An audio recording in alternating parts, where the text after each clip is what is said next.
Did you guys see that? Did you see that carrier just zip over the river? I thought they had to use the bridges. Why did I build them this expensive bridge if they could do that?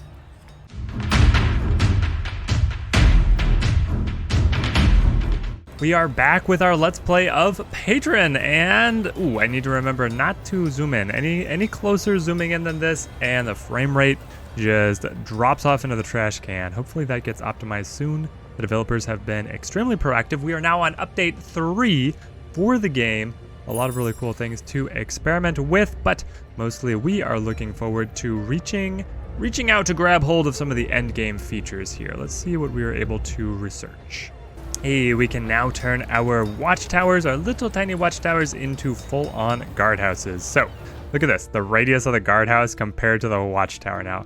This is real progress. I think I can just honestly destroy this one and then replace it with a house now. We've had some research advancements for the ranches here, so I think it's time that we expand our flocks. We can get cows and we can get pigs now, so I want to be able to test out both of those, so we will add those in, and then to be able to balance out how much oats they are going to consume themselves, we'll add in another field of oats here, road these off, and then be ready to see what they offer us.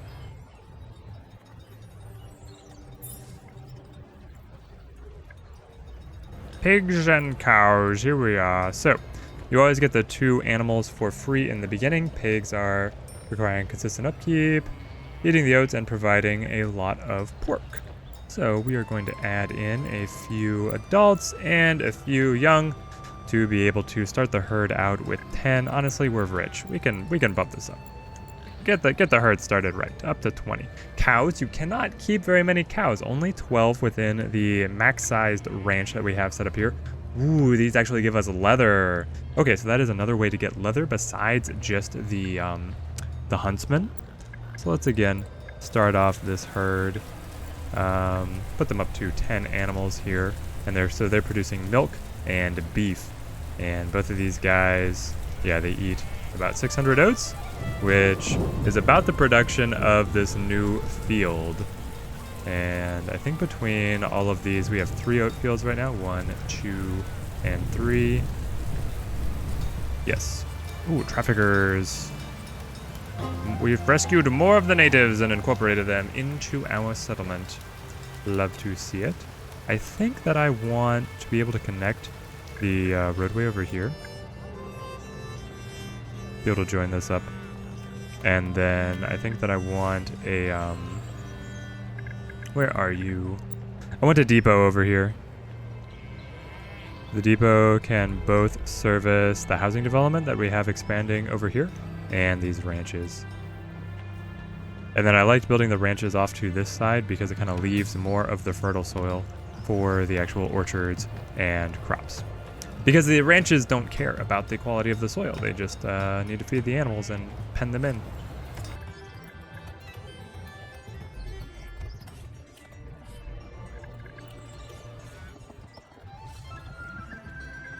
We have now unlocked 2-story houses, and I talk about this in my guide for being able to expand your population. When you go up to the 2-story house, you're able to house a family of 10 within the house. It's not that it doubles, so it's not... At first I thought that the 2-story house would be able to hold 2 families. That's not the case. It's just able to hold a larger family, which is still pretty beneficial for you. It comes at no additional cost to heating the house. And when your families are able to have more children, those children are then going to eventually become a larger adult population. So being able to get those upgrades into the 2-story houses is going to be useful for the long game of population expansion. We have some very expensive building projects to embark upon now. We've got the Peasants Guildhouse. This is our first guildhouse. I've also unlocked the Laborers Guildhouse. So we are going to kind of lay out an area. I'm targeting this area to hold our different guild houses. We will eventually have Merchants Guildhouse and the Gentry Guildhouse as well. But right now we just have these 2. And I like being able to bring them in kind of alongside. I want to have more beautification features around these guild houses. They're costing a lot of money and a lot of bricks. Yeah, this is where finally, I guess the peasants didn't need any bricks, but this is where the bricks are finally coming into play for us.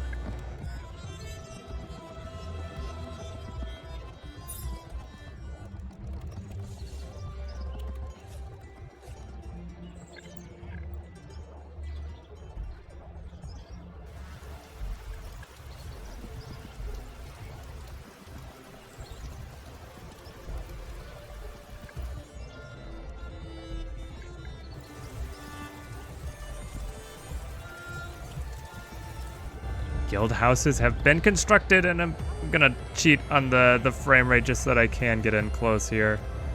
It's gonna be garbage, guys. I'm sorry. It's all in the game, I promise. It's not that my computer's crap. I'm looking around at these. Yeah, we got a little bit of better frame rate.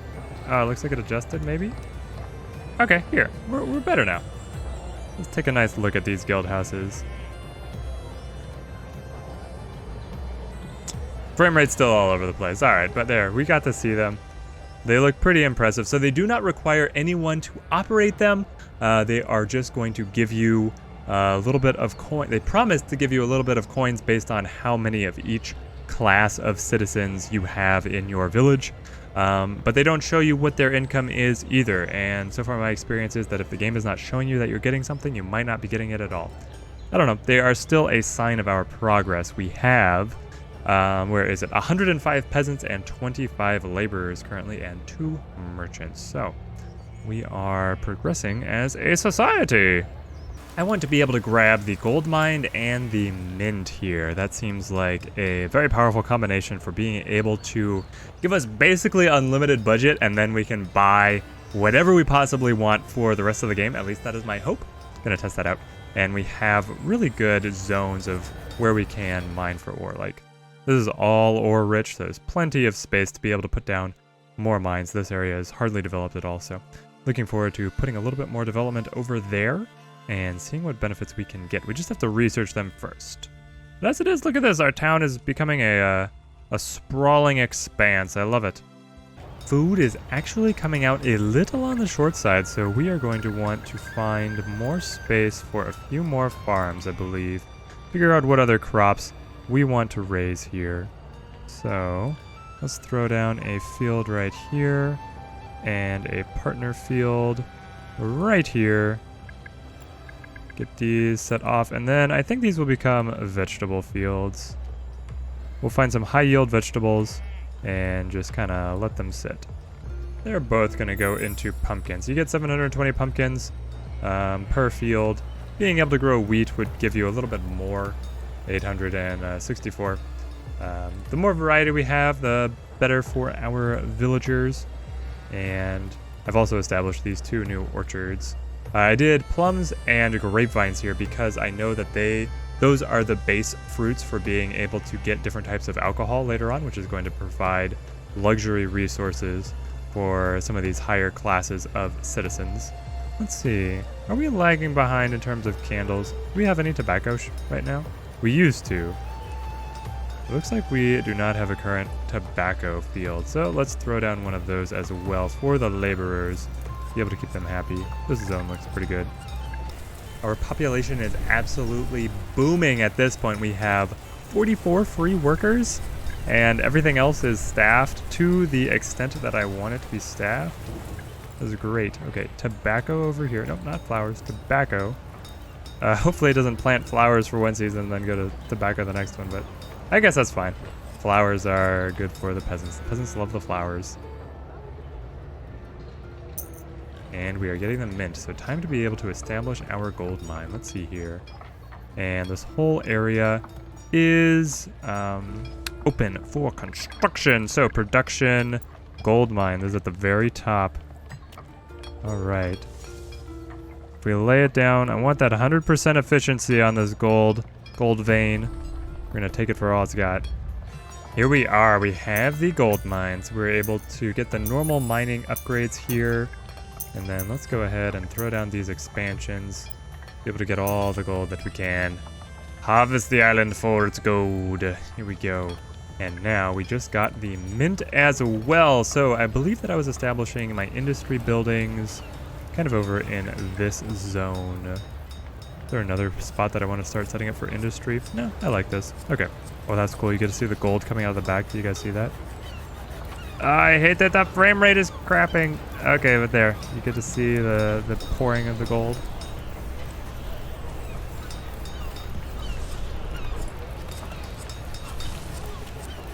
Okay, I promise that's the last time that I'm trying to zoom in for something.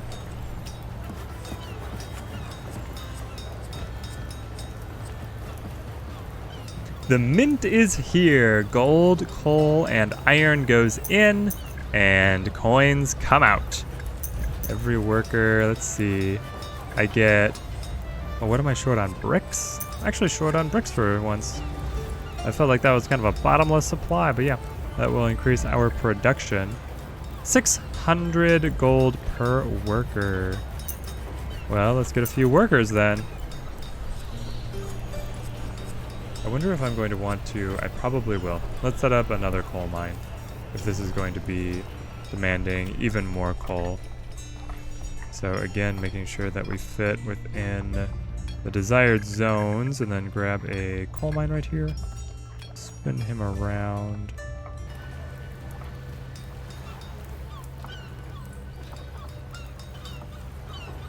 Our food production right now is just barely getting by. I'm going to put down another fisherman's shack because as of update 3, this has received a boost to its efficiency, producing almost 900 fish per worker per year. That can make it a incredible staple. They also removed the wood upkeep out of it. They just made fishermen basically the strongest food production building in the game, which I love.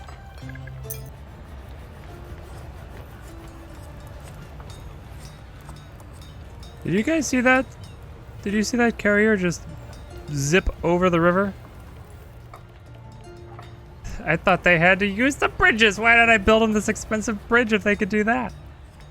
Food has been tight all year. We have been making it, but I want to be able to not just be making it, right? I want to be able to be successful. So we're going to get 2 more fields here. Road these off, and of course now these aren't going to come into play until next year, but it's still going to help us adapt to our growing population. Okay, so get some more farmers and then determine what we want to plant here. We got pumpkins on the last set, so I think that we go cabbage. Cabbage. We could also go for wheat. Wheat seems to be very efficient, but just more vegetables. Should be more healthy for the villagers, right? I don't think that's actually true in the game, but maybe the next set of fields that we lay into will be wheat. We can plant wheat down here. That'd be pretty outside of the guildhouses. And then we want another production building. Give our carriers a quick access to a depot. There we go. Our population really is growing very quickly right now. I'm going to upgrade the candle shop. And so let's see, the apiary is making 1,500 wax. This is taking in 900 wax.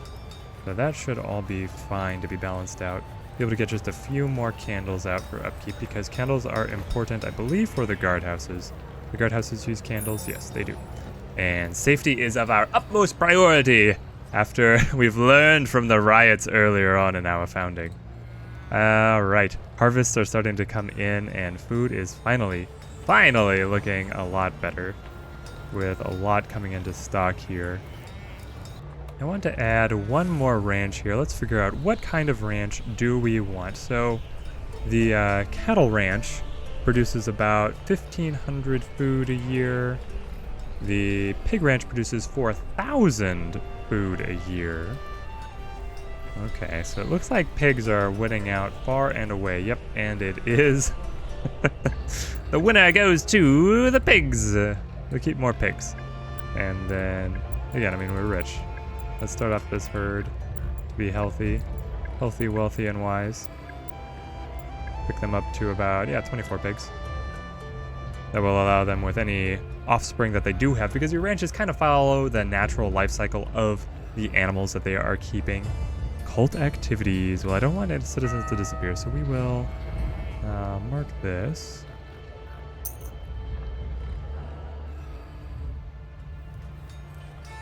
our challenge right now has still been getting enough wood in, so I think that we are going to go for another forester's hut. Let's see where the zone of this one ends, and then be able to pop this guy in. Yeah, over here. Kind of avoid building around the rock because the rock will just damage our efficiency. Though we can overlap a little bit because forester huts never end up being able to use all of their area. They always end up being less efficient because trees grow slower than you can cut them down. Who would have thought?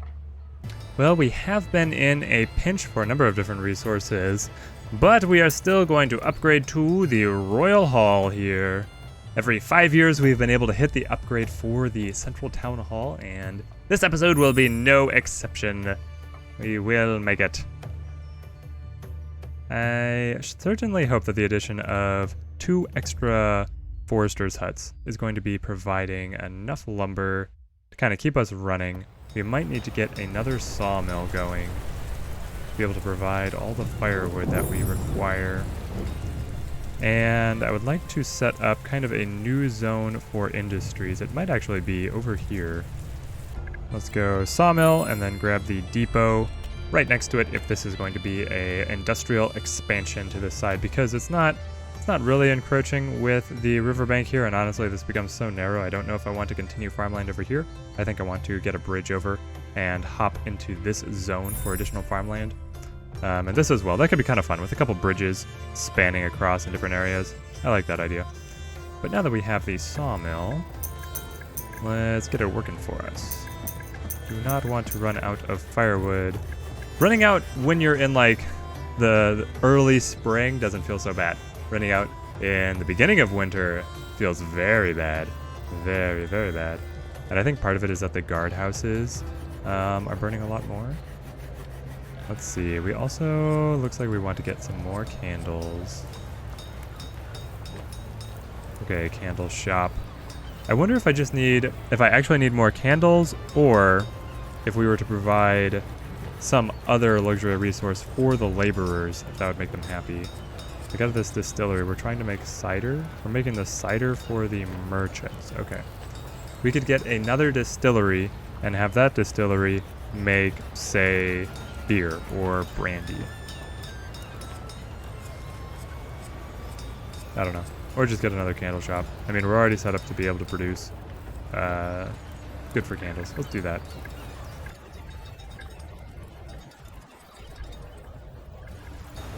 Then we want an additional apiary, which this time will be strategically positioned around a forest rather than uselessly placed next to our orchards. And I am confident that our sheep are going to be producing enough wool to give us candle stocks. Or candle wicks? Candle wicks. Well, we ended up needing to buy a lot of food shipments this last year, but this time we have added the produce of all of these fields, which I am hoping is going to significantly offset what we have been losing throughout the year. But it is going to have to be significant, because I think I bought like 4 shipments of food, so that's like 2,800 units. It's a lot.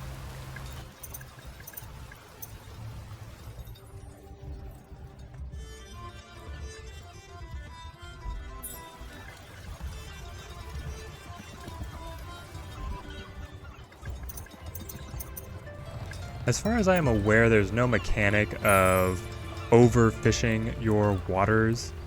So like here we're getting nearly 900. Yeah, we're getting the same from pretty much everything here. About 900 per worker. So efficient. Keep fish as the staple of our diet. The game is actually telling me that I am expanding out of the capabilities of our workers, which is fine. We still have plenty of a workforce here. And then we want to be able to get these reusable molds, both better production and cheaper upkeep. What efficiency! Molds for candles that you can reuse. Who would have thought? Well, the year is drawing to an end. I've usually kept these episodes about 5 years long. I think from here on out, we might go for being even longer. 3 empty houses. Yeah, this is a great time to kind of call things because we have hit the Royal Hall. And as you see, right after this, we get to the Patron's Mansion incredibly quickly, and that is the pinnacle of what you can build here in Patrons. We're going to lock that up, and then probably also just keep on spanning a number of years ahead to be able to see what kind of population we are able to reach and how much we are able to sprawl our settlement out. I still feel like there's a lot of expanding that I want to be able to do here. And so, yeah, still thoroughly enjoying the game, and we're not going to call it short just once we build that Patron's Mansion.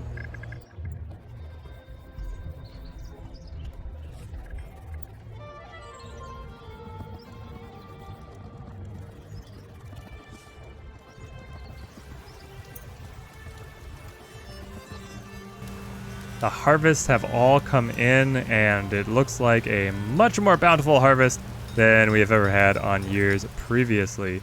We are going to want to watch and be careful about our wood situation as we expand here. I'm going to go ahead and buy a full shipment of lumber because making sure that our sawmills making firewood are able to keep on operating this winter is going to be very important, and then probably even adding another forester set. I hate having to add so many of these, but I mean, that's part of the game. You got to be able to expand, and you got to be able to use up be ready to use a lot of space for your foresters.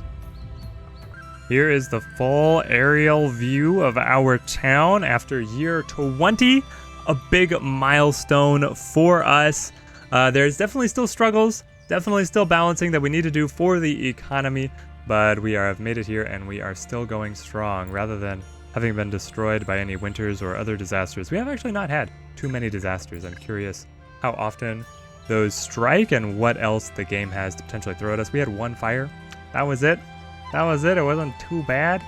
But things are really humming along. And I think in the next episode, we are going to reach the true end game, be able to try and build that Patron's Mansion in the next episode. Thank you guys for watching, and hope to see you guys again.